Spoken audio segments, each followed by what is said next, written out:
आपण स्टडीला सुरुवात करत आहोत. तुमच्या स्क्रीनवर काय दिसतंय तुम्हाला? कोणी वाचेल? टायटल काय आहे?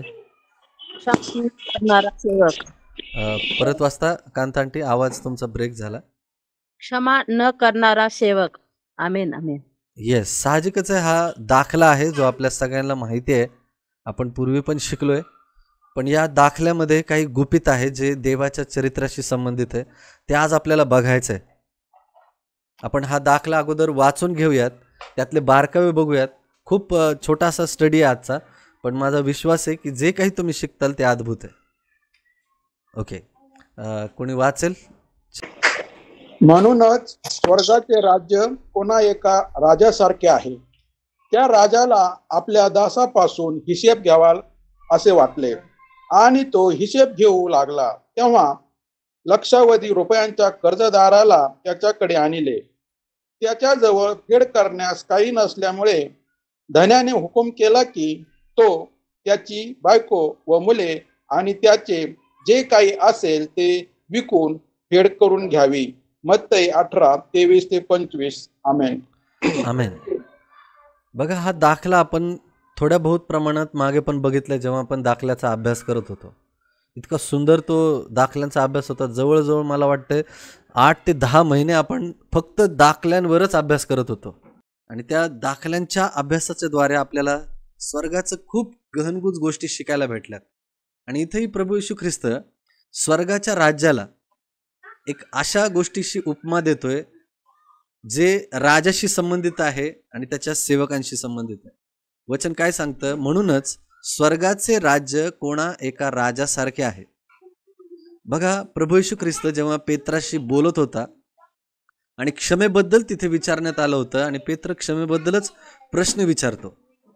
आणि त्यावेळेला प्रभू येशू ख्रिस्त त्याच्या त्या उत्तराला स्वर्गाच्या राज्याशी जोडून पुढचा दाखला देतोय की एखाद्याला किती क्षमा करावी, कसं क्षमा करावं.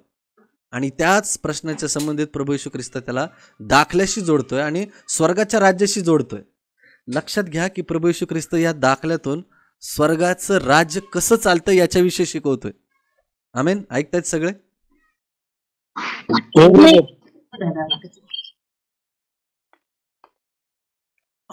आपल्याला असं वाटतं की नाही का, आपण स्वर्गात गेल्यावर स्वर्गाचं राज्य बघू. प्रभू येशू ख्रिस्त जेव्हा आपल्याला घ्यायला येईल, आपण त्याच्याबरोबर जाऊ आणि मग आपण स्वर्गाचं राज्य बघणार आहोत. भाऊंनो बहिणींनो, प्रभू येशू ख्रिस्त सांगतो स्वर्गाचे राज्य तुमच्यामध्ये आहे. आमेन. ऐकताय मला सगळे? म्हणजे जो कोणी क्षमा करतो, दया करतो, प्रेम करतो, तो स्वर्गाच्या राज्यामध्ये आहे. आणि जो कोणी देवाच्या गोष्टी शिकतो तो सुद्धा स्वर्गाच्या राज्यामध्ये आहे. आमेन. आपण जे इथे या क्षणाला देवाच्या गोष्टी शिकत आहोत, देवाचं चरित्र, त्याचं प्रेम, त्याचं चांगुलपणा शिकत आहोत, याला देवाचे राज्य म्हणतात. आपण सगळे या क्षणाला देवाच्या राज्यामध्ये आहोत. आणि जो कोणी या राज्याला टिकून धरतो, त्या राज्यामध्येच राहतो, त्याला देवाच्या चांगुलपणाचा खूप जवळीकतेने अनुभव येतो. आमेन. आमेन.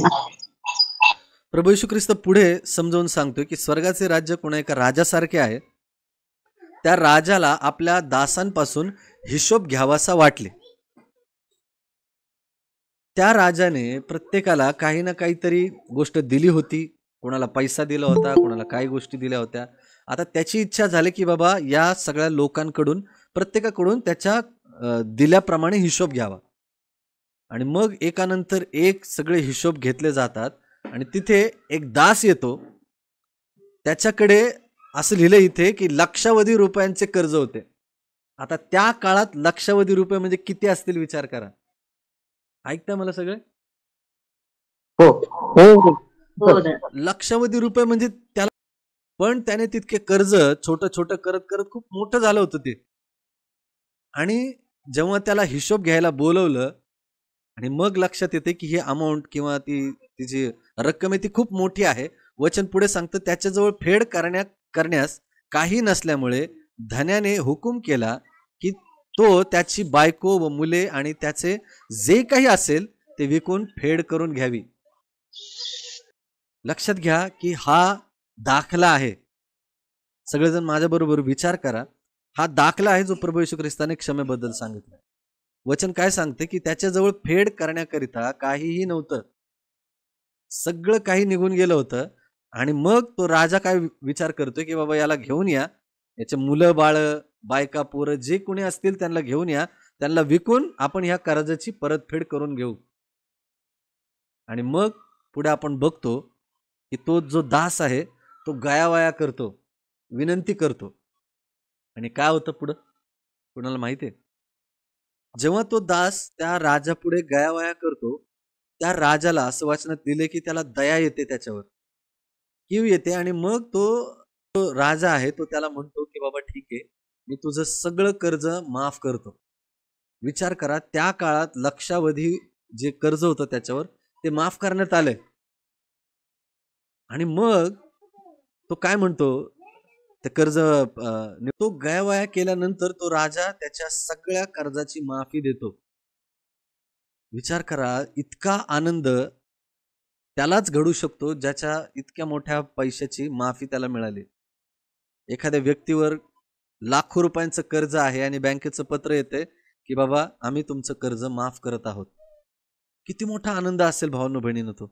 आमेन. आमेन. आमेन. आणि त्या राजाने या व्यक्तीचं लाखो रुपयांचं कर्ज त्या क्षणाला माफ केलं जेव्हा तो त्याच्या गयावयाकडे बघतोय, त्याच्या दुर्दशेकडे बघतोय, त्याच्या त्या हालाकडे बघतोय की त्याला समजतं की हे पैसे फेडण्याच्या लायकच नाहीये, ह्याच्याकडे काहीच नाहीये. हा स्वतः म्हणतोय की महाराज मला वागवून घ्या, मला गुलाम म्हणून ठेवा, मी तुमची पै पै फेडेल.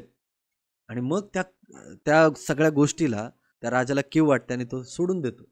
पण होतंय काय की तोच दास ज्याचे लाखो रुपये क्षमा केले होते, क्षणात माफ केले होते, तो आता बाहेर येतोय.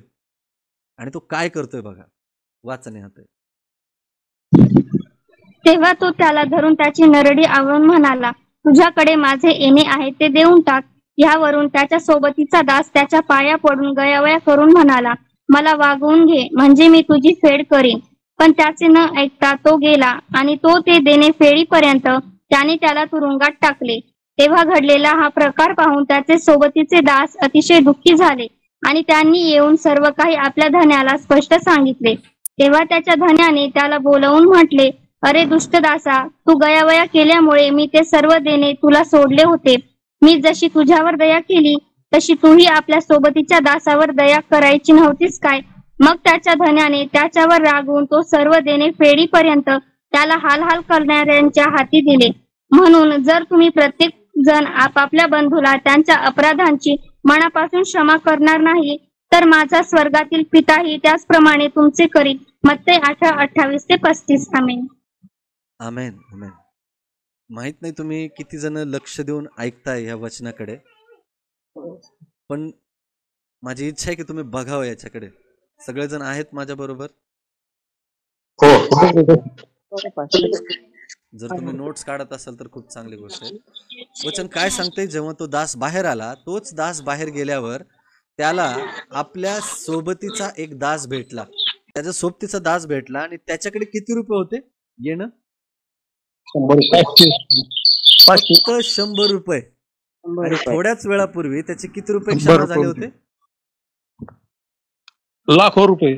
लाखो रुपये क्षमा झाले होते. तेव्हा तो त्याला म्हणाला, त्याला धरून त्याची नरडी आवळून म्हणाला, फार नरडी धरली त्यांनी 100 रुपयासाठी. काय म्हणतोय तो, तुझ्याकडे माझे येणे आहे ते देऊन टाक. यावरून त्याच्या सोबतीचा दास त्याच्या पाया पडून गयावया करून म्हणाला, मला वागवून घे, म्हणजे मी तुझी फेड करीन. 100 रुपयासाठी तो जो दास आहे, त्याच्यापेक्षा खालचा जो दास आहे, तो म्हणतोय की बाबा मला वागवून घे, कारण मी 100 रुपये नाही देऊ शकत. विचार करा, ज्याची लाखो रुपये क्षमा केलीत, तोच बाहेर येऊन ज्याचे 100 रुपये देणं, त्याला तो नरडी आवळून म्हणतो की माझे पैसे मला देऊन टाक. आणि इतकं तो त्याची आर्जव करून सुद्धा तो म्हणतो की बाबा नाही, ह्याचे मी पै फेडीपर्यंत याला मी तुरुंगात ठेवणार. किती रुपयासाठी? 100 रुपयांसाठी. आणि मग काय होतंय, हे सगळी जी घटना आहे त्या राजाचा सेवक बघतो. आणि झालेला सगळा अहवाल घेऊन तो राजापुढे येतो आणि त्याला म्हणतो की ज्याला तुम्ही थोड्या वेळापूर्वी क्षमा केली तो बाहेर गेला आणि त्याचाच एक दास होता सोबतीचा, त्याचं 100 रुपये देणं होतं, त्याने त्याच्याकडून फेड येईपर्यंत ते त्याला जेलमध्ये बंद करून ठेवलंय आणि त्याच्याकडून तो काम करून घेतोय. हे ऐकून राजाला खूप दुःख वाटतं. वचन काय सांगितलंय, तेव्हा घडलेला हा प्रकार पाहून त्याचे सोबतीचे दास अतिशय दुःखी झाले आणि त्यांनी येऊन सर्व काही आपल्या धन्याला स्पष्ट सांगितले. तेव्हा त्याच्या धन्याने त्याला बोलावून म्हटले, अरे दुष्ट दासा, तू गयावया केल्यामुळे मी ते सर्व तुझे देणे तुला सोडले होते. मी जशी तुझ्यावर दया केली तशी तूही आपल्या सोबतीच्या दासावर दया करायची नव्हतीस काय? मग त्याच्या धन्याने त्याच्यावर रागावून तो सर्व देणे देईपर्यंत त्याचे हालहाल करणाऱ्याच्या हाती दिले. म्हणून जर तुम्ही प्रत्येक जण आपापल्या बंधूला त्याच्या अपराधांची मनापासून क्षमा करणार नाही तर माझा स्वर्गीय पिता त्याप्रमाणेच तुमची क्षमा करेल. आता इथे दाखला आपल्याला स्पष्टपणे दिसतोय की क्षमेबद्दल आहे. पण हाच दाखला घेऊन काही लोक काय म्हणतात माहितीये बघा, इथे तर दाखल्यामध्ये सांगितलंय की स्वर्गाचे राज्य असं आहे आणि तो राजा क्षमा न केल्याबद्दल तो त्या पहिल्या दासाला तो फरफटत आणून त्याचे हालहाल करीपर्यंत त्याला जेलमध्ये ठेवतोय. म्हणजे परमेश्वर असाच करतो. परमेश्वराच्या काम करण्याची पद्धत पण अशीच आहे. जर तुम्ही क्षमा केली नाही तर परमेश्वर तुमच्यावर देखील हालहाल असं करेल आणि तुम्हाला शिस्त लावेल आणि तो तुमच्यावर पीडा आणून त्रास देऊन तुम्हाला वटणीवर आणेल, असं इथं दाखल्यात लिहिलंय. बरोबर आहे? चित्र असंच दिसतंय आपल्याला. होय. बघा भावांनो बहिणीनो, हे म्हणूनच हा दाखला आपल्याला समजून घेणं गरजेचं आहे. कारण जर आपल्याला हे कळालं ना तर आपल्याला इतरांना क्षमा करायला खूप सहज जाणार आहे. कारण या प्रकारची वर्तणूक आपण जशी समजून घेतोय आणि त्याचप्रमाणे आपण इतरांबरोबर वागतोय आणि म्हणून आज या क्षणाला आपल्याला इतरांना क्षमा करणं खूप कठीण चाललंय. का? कारण आपली समज अजूनही तशीच आहे की परमेश्वर देखील अशाच प्रकारे काम करतो. तो निर्दयपणे काम करतो. जोपर्यंत आपण दुसऱ्यांची क्षमा करणार नाही तोपर्यंत देव पण आपली क्षमा करणार नाही, असाही लोकांचा समज आहे. पण भावांनो बहिणींनो, एक आनंदाची गोष्ट माहिती आहे तुम्हाला, परमेश्वराने त्या क्षमेमध्ये कुठलीच अट ठेवलेली नाहीये. आमेन. कारण बघा, जर ती अट ठेवली असती ना, जर ती अट ठेवली असती तर सुरुवातीला जेव्हा तो दास गयावया करायला आला तेव्हा त्या राजाने तिथं अट ठेवली असती त्याला की बाबा रे जा, अगोदर तू क्षमा करून ये दुसऱ्याची आणि मग मी तुझे कर्ज फेडतो. तसं त्या राजाने तिथे वागलाय का? नाही. त्याने त्याला समोर तो दिसला गयावया करताना आणि त्याने त्या क्षणाला त्याला क्षमा केली. त्याने मध्ये कुठलीही अट आणली नाही.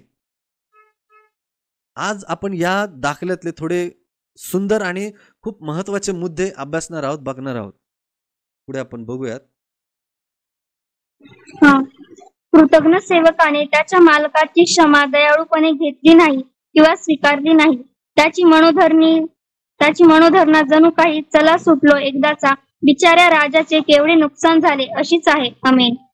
बघा, हा जो दास आहे ज्याची क्षमा केली, लाखो रुपयांची क्षमा केली, त्याची समज, त्याची मानसिकता काय बघा. जेव्हा त्याला क्षमा मिळाली होती त्याने कृतज्ञपणे धन्यवाद देण्यासाठी त्याने दुसऱ्याला देखील क्षमा करायला पाहिजे होती. कृतज्ञ सेवकाने त्याच्या मालकाची क्षमा दयाळूपणे घेतली नाही. ज्या क्षमेने, ज्या कनवाळूपणे त्याने ती दया स्वीकारायला पाहिजे होती ना, ती त्याने स्वीकारलीच नाही. तो विचार काय करतोय बाहेर येऊन, त्याच्या मनात तेच विचार घोळतायत, चला बाबा एकदाच ते कर्ज डोक्यावर होतं ते निपटलं, आता मी माझं जे देणं आहे त्याची यादी करतो आणि मग बघतो एकेकाला. आता मी तर मुक्त झालोय पण आता मी एकेकाला बघतो, कारण आता मला पैशाचं टेन्शन नाही. त्याला त्याच्या क्षमेचं घेणं देणं नाहीये. त्याला किती आनंदाने इतकं मोठा बोजा त्याच्यावरून निघून गेलाय त्याचा त्याला आनंद नाहीये. पण तो सगळा हिशोब आता दुसऱ्यांचा घ्यायला तयार आहे. लक्षात घ्या सगळेजण, जर तुम्ही ऐकतायत, ज्याच्यावर क्षमा होते ना तो क्षमा करायला नेहमी तयार असतो. आमेन. आमेन. आमेन. आमेन. ज्याच्या अपराधांवर पांघरून घातलेला आहे तो इतरांना क्षमा करायला थोडासा सुद्धा चिंगूसपणा करत नाही. कारण बायबल सांगतं की ज्याला बहुत पापांची क्षमा मिळालेली आहे तो इतरांच्या बहुत अपराधांची क्षमा क्षणात करतो. तो विचार नाही करत कुठला. कारण त्याला माहित असतं त्या क्षमेचं मोल काय, त्या दयेचे त्या प्रेमाचं मोल काय. लाखो रुपये क्षमा एका क्षणात त्याचे नील झाले. त्याने जर दुसऱ्यांना तत्क्षणी जर मोकळीकता दिली असती तर तो आनंद आणखीन द्विगुणित झाला असता. पण इथे झालंय काय, त्याने ती क्षमा स्वीकारलीच नाही. त्याने फक्त हाच विचार केलाय की बाबा माझ्या डोक्यावरचा बोजा जो होता कर्जाचा तो निघून गेला एकदाचा मी सुटलो आता.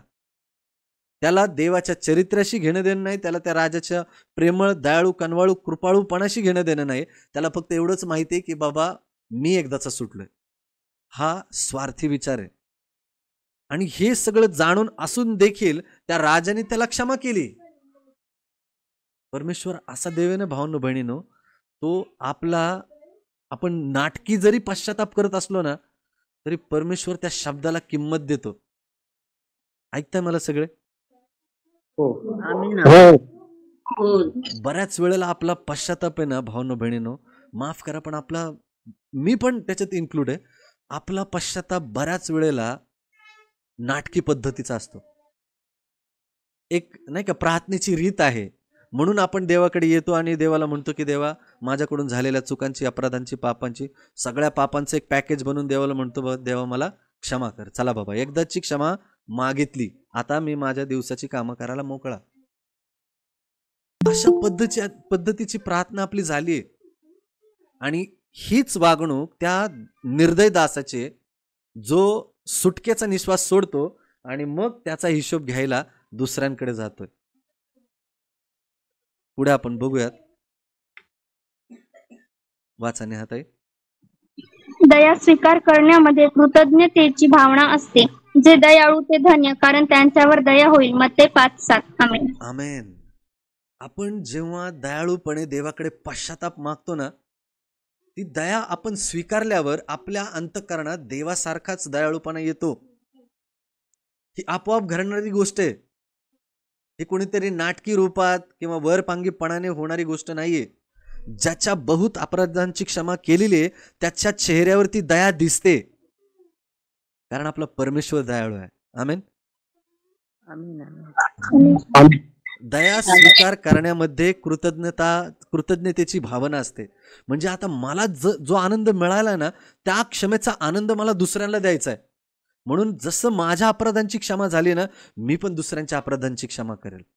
जसं मी मुक्त झालोय ना तसं मीही दुसऱ्याला मुक्त करेल. ही आपोआप होणारी गोष्ट आहे. कारण मत्ते 5:7 सांगतं जे दयाळू ते धन्य, कारण त्यांच्यावर दया होईल. म्हणजे पश्चातापाने पण जेव्हा आपण देवाकडे येतो ना तेव्हा आपल्या चेहऱ्यावर आपल्या अंतःकरणामध्ये देवाची ती काकुळता असते. देवापासून मी दूर जाऊ नये म्हणून ती भीती आपल्या अंतःकरणात असते. आणि जेव्हा परमेश्वर म्हणतो ना की बाळा तू माझा आहेस, तेव्हा आपण देखील इतरांना स्वीकारायला तयार होतो, ते कसेही असू देत. आमेन. आमेन. पुढे आपण बघूयात. वाचाने हात आहे. जो व्यक्ती दयाळू किंवा क्षमाशील नाही तो दयाळूपणाची अपेक्षा करणार नाही किंवा इतरांकडून ती प्राप्त करू शकणार नाही. तुमचे दोष काढण्यात येऊ नयेत म्हणून तुम्ही कोणाचे दोष काढू नका, कारण ज्या प्रकारे तुम्ही दोष काढाल त्या प्रकारेच तुमचे दोष काढण्यात येतील, आणि ज्या मापाने तुम्ही मापून द्याल त्याच मापाने तुम्हाला मापून देण्यात येईल. मत्ते 7:1-2. आमेन. आमेन.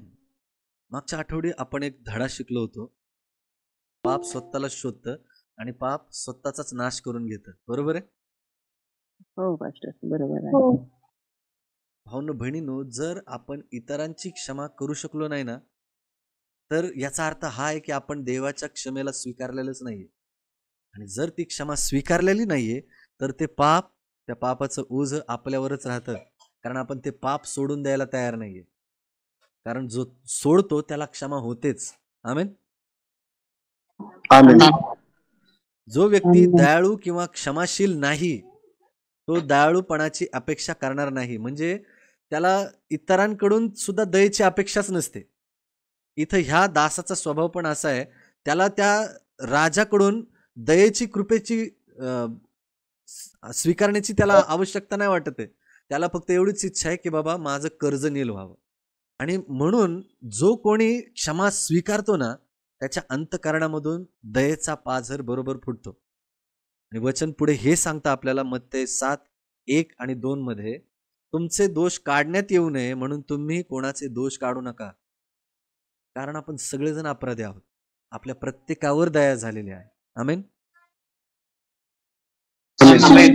कोणीच मोठं नाही आणि कोणीच लहान नाही. आपण पापाचं वर्गीकरण केलंय की बाबा तू एवढं पाप केलंय म्हणजे चला बाबा मी तुझ्यापेक्षा बरा आहे. पापाची अशी तुलना होत नाही. पाप हे पापच आहे. चोरी करणारा तितकाच गुन्हेगार आहे, खून करणारा तितकाच गुन्हेगार आहे, तितकाच पापी आहे. म्हणून वचन सांगतं की आपण कुणीही कुणाचे दोष काढू नका, कारण ज्या प्रकारे तुम्ही दोष काढाल त्याच प्रकारे तुमचे दोष काढण्यात येतील. आणि ज्या मापाने तुम्ही मापून द्याल त्याच मापाने तुम्हाला मापून दिले जाईल. आता हे जे माप देणं आहे ना, आपल्याला असं वाटतं की हा माप देणं जे आहे ना, मग परमेश्वरच माप देतो. नाही, मनुष्याचे पाप त्याला शोधतं आणि बरोबर त्याच्या पेरणीप्रमाणे त्याला ती कापणी मिळते. ज्या प्रकारे आपण इतरांची वर्तणूक करतो त्याच प्रकारची वर्तणूक आपल्याला मिळते. आमेन. नीतिसूत्रामध्ये लिहिलेलं आहे की मनुष्य मनुष्याचे प्रतिबिंब आहे. आपण प्रत्येक जण एकमेकांचा आरसा आहोत. ज्या प्रकारे आपण इतरांची क्षमा करतो, इतरांवर प्रेम करतो, त्याच प्रकारचं प्रेम आपल्याला इतरांकडून मिळतं. आणि जर ते मिळालं नाही तर त्या व्यक्तीचा दोष त्याच्याकडे राहिला. पण देवाला, जर खऱ्या देवाला आपण जाणतो तर आपलं कर्तव्य आहे की आपल्या चेहऱ्यावरून, आपल्या वागणुकीवरून ती दया, ते प्रेम दिसायला हवं इतरांना. आमेन. आमेन. आमेन. आमेन. पुढे आपण वाचूयात. वाचणे हात आहे. जर एखादी व्यक्ती निर्दयी रीतीने इतरांचा न्याय करतो तर देव दया करतो हे समजण्यास ते सक्षम होणार नाहीत आणि म्हणून ते स्वीकारणार नाहीत किंवा स्वीकारणार नाहीत. खरं तर आपण जे काही केले आहे त्याबद्दल आपण नेहमी प्रत्येक परिस्थितीत देवाच्या दयेची अपेक्षा करू शकतो. आमेन. आमेन. नीट ऐका. बऱ्याच वेळेला असं होतं की आपलं ना मन इतरांना क्षमा करायलाच तयार नसतं. कारण देवापुढे आपण येऊन हेच गारानं म्हणतो की देवा, त्या व्यक्तीने माझा इतका घाणेरडा अपराध केलाय की मी त्याला क्षमाच करू शकत नाही. इतका तिरस्कार असतो आपल्या अंतःकरणामध्ये. पण विचार करा, देवाने आपल्याला कशी क्षमा केली? आपण त्या लायक होतो का की आपल्यावर क्षमा व्हावी? पण तरी देखील देवाने आपल्याला क्षमा केली. आणि जो ती क्षमा स्वीकारतो ना, त्याला इतरांना क्षमा द्यायला सुद्धा आवडतं. कारण त्याला स्वतःला माहिती की माझ्यावर, माझी लायकी नसताना माझ्यावर दया झाली. या कठोर दासाने त्या दयेचा सन्मानच राखला नाही. त्याला त्या दयेबद्दल काहीही घेणं देणं नव्हतं. त्याला फक्त एवढंच माहिती होतं की बाबा चला, माझ्या कर्जाचा डोंगर बाजूला झालाय, आता मी निवांत झालो. त्याला त्या दयेविषयी काहीच घेणं देणं नाही. हा त्याचा स्वार्थी विचार होता. आणि जो व्यक्ती क्षमा करायला तयार नसतो तो व्यक्ती ह्याच निर्दयी दासासारखा आहे, ज्याने देवाची दया स्वीकारलीच नाही. कारण जो दया स्वीकारतो तो दया दाखवतो देखील. आमेन. आमेन. आमेन. आमेन. खरं तर आपण जे काही केले आहे त्याबद्दल आपण नेहमी प्रत्येक परिस्थितीत देवाच्या दयेची अपेक्षा करतो. आपल्याला माहिती की आपण आपल्या हाताकडे नीट बघा आणि या हाताने किती अपराध केलेत. आपल्या डोक्यातल्या विचारांकडे बघा, त्याकडे लक्ष द्या की दिवसभरात आपण किती चुकीचे निर्णय घेतो, किती जणांबद्दल वाईट विचार करतो, किती व्याभिचार करतो, किती घाणेरडे विचार करतो. हे आपलं स्वतःला माहिती आहे. पण तरी पुढच्या क्षणाला परमेश्वर आपल्याला जगवतो, चालवतो, मदत करतो. हे त्याचं प्रेम आहे, त्याची दया आहे. पण तीच दया जेव्हा आपल्याला दुसऱ्यावर दाखवण्याची वेळ येते तेव्हा मात्र आपण ह्या निर्दय दासासारखं होऊन जातो. पुढे आपण बघूयात. ही वचनं आपण वाचूयात. स्तोत्रसंहिता कोणी काढेल, जर तुमच्याकडे बायबल आहे तर स्तोत्रसंहिता 116:5 आपण वचन वाचूयात. स्तोत्रसंहिता 116:5 वाचू. हा, वाचत आहे. परमेश्वर कृपाळू व न्यायी आहे. आमचा देव कनवाळू आहे. आमीन. आमेन. वचन काय सांगतंय? परमेश्वर दयाळू कृपाळू आहे, आमचा देव न्यायी आहे. त्याचा न्यायीपणा त्याच्या दयेमध्ये दिसतो. आमेन. आमीन. आमेन. आणखीन एक वचन आपण वाचूया जे त्याच्या दयेविषयी आहे. पहिले इतिहास 16 अध्याय 34 वचन.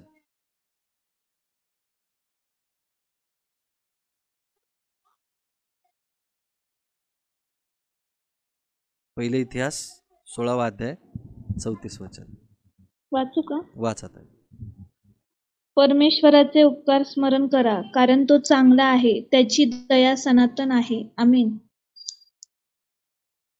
आमेन. हे आपल्या देवाचं चरित्र आहे, कारण त्याची दया सनातन आहे. त्याच्या दयेला कुठेही अंत पडत नाही, खंड पडत नाही. भाऊनो बहिणीनो, पुष्कळ वेळेला हा दाखला घेऊन लोक असंच म्हणतात की बघा, परमेश्वराचा न्याय करण्याची पद्धत अशी आहे, जर तुम्ही इतरांना क्षमा केली तरच परमेश्वर क्षमा करेल. पण असं नाहीये भाऊनो बहिणीनो, हा एक दाखला आहे. ऐकताय मला सगळे? परमेश्वर जेव्हा क्षमा करतो ना, तर त्या क्षमेला कुठलीच अट नाहीये.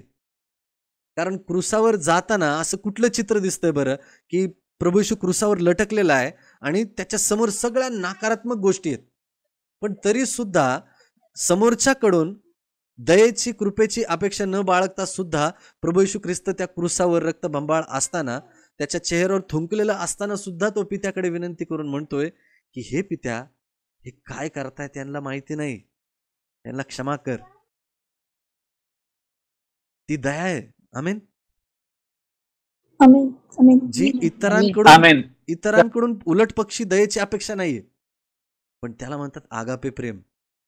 आणि ज्याला ती दया, ते प्रेम कळालेलं असतं ना, तो इतरांना दया करताना मागे पुढे बघत नाही. तो पूर्णपणे दया करतो त्याच्यावर. असं नाही की बाबा ठीक आहे, मी तुला क्षमा करतो, पण मी तुझ्याबरोबर बोलणार नाही. तो व्यक्ती तसा नसतो. झालेल्या गोष्टी पूर्णपणे विसरून जाऊन एक नवीन नातं बनवायला लागतो, कारण त्या दयेला अंत नाही. ती अखंड दया आहे. ज्याला परमेश्वराच्या त्या दयेचा, त्या प्रेमाचा अनुभव आलेला आहे, तो देखील अशाच प्रकारे क्षमा करायला लागतो, ज्या प्रकारे प्रभू येशू ख्रिस्ताने केली, ज्या प्रकारे त्याच्या सेवकांनी केली. कारण त्याच जिवंत देवाची, त्याच प्रभू येशू ख्रिस्ताचे आपण सगळेजण लेकरं आहोत. आमेन. माझा विश्वास आहे की या दाखल्याच्या, त्या क्षमेच्या रहस्यावरून आपल्याला कळालं असेल. आणि माझी पूर्ण खात्री भावना बहिणीनं, जो अनुभव मी घेतलाय देवाच्या क्षमेचा, त्याच्या दयेचा, जेव्हा तुम्ही इतरांना अशा प्रकारे क्षमा करताल ना, तेव्हा तुम्हाला पण तो अनुभव येईल की खरंच माझ्या अपराधांची क्षमा झाल्यावर मला किती आनंद झाला. आणि तोच आनंद जेव्हा तुम्ही पुढे शेअर करता, तेव्हा त्या व्यक्तीचा आनंद बघून तुम्ही आणखीन आनंदित होता. आमेन. ज्याला देवाचं प्रेम कळालंय, त्याला देवाची दया कळाली, आणि तो देखील इतरांवर दया करायला लागतोच. ही अंतःकरणातून निघणारी गोष्ट आहे. माझा विश्वास आहे की आजचा हा स्टडी तुम्हाला समजलेला आहे, आणि देव करो की या स्टडीच्या द्वारे आपल्या प्रत्येकाच्या अंतःकरणात देवाची दया उत्पन्न हो, आणि त्याच प्रकारे आपण इतरांवर तीच दया दाखवू. होऊ शकतं की कदाचित स्टडी ऐकत असताना, अभ्यास करत असताना तुमच्या डोक्यात तोच व्यक्ती फिरत असेल ज्याच्याविषयी तुम्ही खूप तिरस्कार घेऊन आहात, की बाबा हा व्यक्ती ज्याला मी कधी क्षमा नाही करू शकत. भाऊनो बहिणीनो, थोड्या वेळ आपल्या देवाकडे बघा, येशू ख्रिस्ताकडे बघा. त्याने जर आपल्याला क्षमा केली ना, तर तो कुणालाही क्षमा करू शकतो. आणि ज्या प्रकारे तुम्ही इतरांना क्षमा करताल ना, मग तो आनंद, तो अनुभव घेऊन पहा की परमेश्वर किती चांगला आहे. आमेन. देव तुम्हा सगळ्यांना आशीर्वाद द्यावा. Thank you so much.